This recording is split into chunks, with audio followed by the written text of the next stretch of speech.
Assalamualaikum warahmatullahi wabarakatuh. Selamat pagi anak-anak ibu, apa kabar? Semoga anak ibu dalam keadaan sehat walafiat. Bertemu lagi bersama ibu pada kesempatan kali ini. Kita akan belajar bersama. Selamat datang para siswa kelas 4 yang luar biasa. Mari belajar daring bersama, saling menghargai, saling menghormati, dan mendukung dalam mencapai cita-cita. Ayo semangat belajar. Pembelajaran kita hari ini adalah tema 2, selalu berhemat energi. Subtema 2, manfaat energi.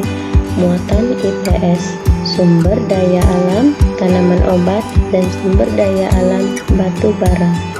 Baiklah Ananda semua, sebelum kita belajar, marilah kita berdoa menurut agama dan kepercayaan masing-masing. Berdoa mulai. Selesai. Mengingatkan kembali untuk Ananda semua, marilah kita selalu hidup sehat dengan tetap jaga kesehatan, mematuhi protokol kesehatan. Tujuan pembelajaran, dengan menonton video, siswa mampu mengidentifikasi sumber daya alam, tanaman obat, dan manfaatnya dengan tepat. Dengan menonton video, siswa mampu menjelaskan karakteristik ruang dan manfaat sumber daya alam hasil tambang untuk kesejahteraan masyarakat. Sumber daya alam tanaman obat.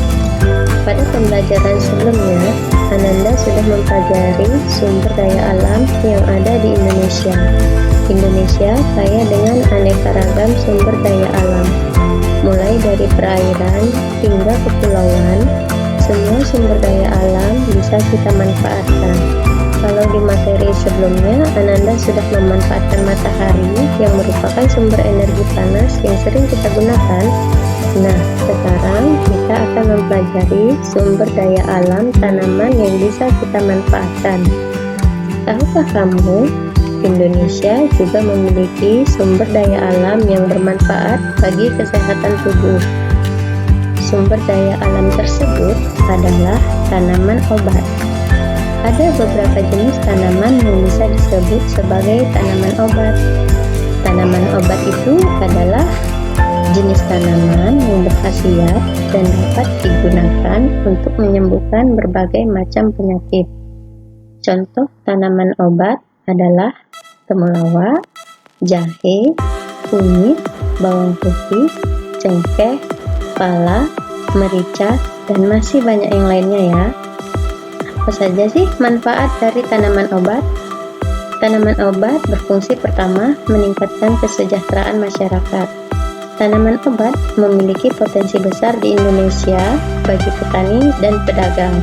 Mereka menjual kepada pembeli untuk mendapatkan keuntungan. Semakin tinggi permintaan, semakin tinggi pula keuntungannya. Dengan begitu, kesejahteraan keluarga dapat meningkat. Nah, yang kedua, sebagai obat atau jamu, banyak tanaman obat yang bermanfaat bagi tubuh seperti kunyit sebagai obat meningkatkan imun tubuh, jahe sebagai obat batuk. Selanjutnya, sebagai bumbu masak seperti bawang putih, cengkeh, jahe, kunyit, dan lain-lain. Sebagai pewarna alami, contohnya untuk mewarnai nasi kuning, warna makanan lainnya. Selain sumber daya tanaman obat, di Indonesia juga dianugerahi kekayaan alam berupa batu bara. Batu bara merupakan sumber daya alam yang tidak dapat diperbaharui. Potensi sumber daya batu bara adalah bahan bakar fosil yang termasuk ke dalam batu sedimen, terbentuk dalam waktu berjuta-juta tahun dan berasal dari sisa-sisa tumbuhan purba. Batu bara merupakan sumber energi yang selama ini banyak dimanfaatkan dalam berbagai bidang kehidupan, mulai dari rumah tangga, usaha kecil, sampai industri. Batu bara cukup mempengaruhi terhadap kegiatan ekonomi masyarakat. Manfaat batu bara adalah bahan bakar kompor briket untuk memasak kebutuhan sehari-hari, menghasilkan metanol, bahan bakar cair untuk menggerakkan mesin di berbagai industri. Selanjutnya, manfaat batu bara adalah menghasilkan gas, bahan bakar gas untuk industri dan pembangkit listrik tenaga gas. Manfaat selanjutnya adalah pembangkit listrik, bahan bakar pembangkit listrik. Demikianlah pembelajaran kita hari ini tentang sumber daya tanaman obat dan batu bara. Ananda semua, mari kita simpulkan bersama. Yang pertama, Indonesia memiliki sumber daya tanaman obat yang banyak bermanfaat baik untuk tubuh dan kesejahteraan masyarakat. Yang kedua, banyaknya manfaat sumber daya batu bara. Nah, telah berakhirlah materi kita hari ini. Ibu tutup pembelajaran hari ini. Ibu mohon maaf apabila ada kesalahan. Assalamualaikum warahmatullahi wabarakatuh.